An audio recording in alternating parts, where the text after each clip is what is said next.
say a friend, but he already knew.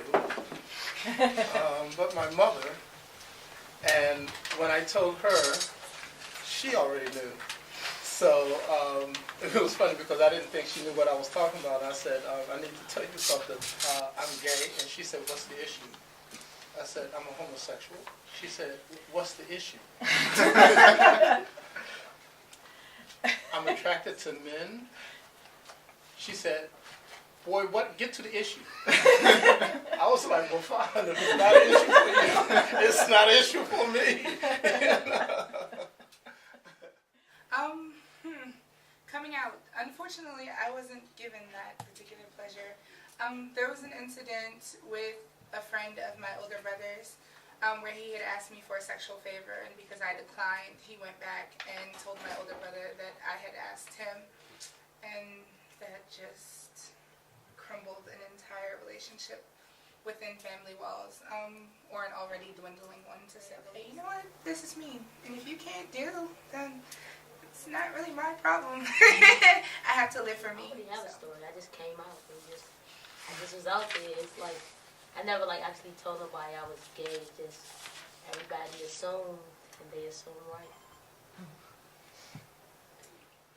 I think another level in which I came out is one night around the dinner table, my older brother asked my father, what is a homosexual, right?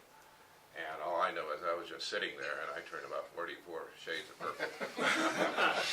Didn't say a thing, so that was coming out, I guess. I first came out when I was 17 in my high school choir to my best friend at the time, who turned out to become my very first boyfriend. I got a picture of my boyfriend at the time. It's like, I'm dating that person right there.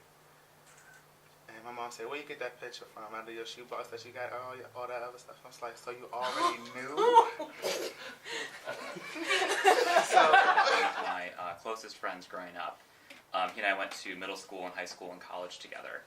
And he had actually come out to me as transgender about a year before. And even still, it was incredibly scary. And I remember after I told him, he looked at me and said, well, Andrew, as you might imagine, I'm pretty okay with this. It would have been very important for me to be able to do this with people my age. There's almost a three-step process where you come out to yourself and you want to see other people around you, particularly when you're 16 or 17 years old. You desperately want to be like everybody else. And when I was 15 or 16, that wasn't possible. There was no coverage, there was no smile, there was no internet, Facebook, or anything. She was there, but she was not there in the way that I would expect her to, because mothers are supposed to love you unconditionally. But since I came out, I wasn't feeling it. It was always like I was the outcast of the family. But I got over it. I paid it. We have the internet today. We have the cell phones and sidekicks that you could just text all day, be on the internet all day. So in a way, it's easier to come out today. But at the same time, it's like the community nowadays, especially amongst us younger people, is a lot more violent. Because you can't really go nowhere and not see somebody who is LGBTQ. It's like I can't go to the Safeway and not see a gay person, or I can't go to the church and not see a gay person. I can't walk out on my block and not see a gay person.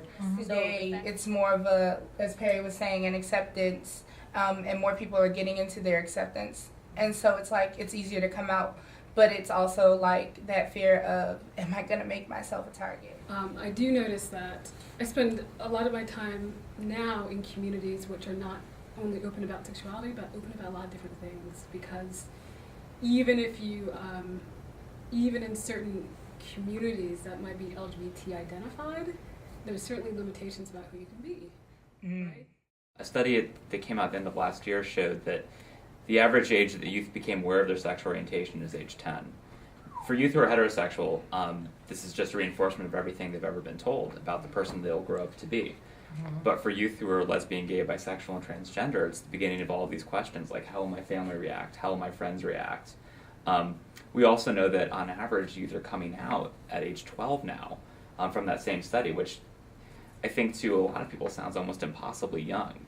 And if you think about where you are developmentally at age 12, you don't have the supports in place to be able to really deal with these questions, and they're not necessarily getting those supports from their families or from their schools or in their communities.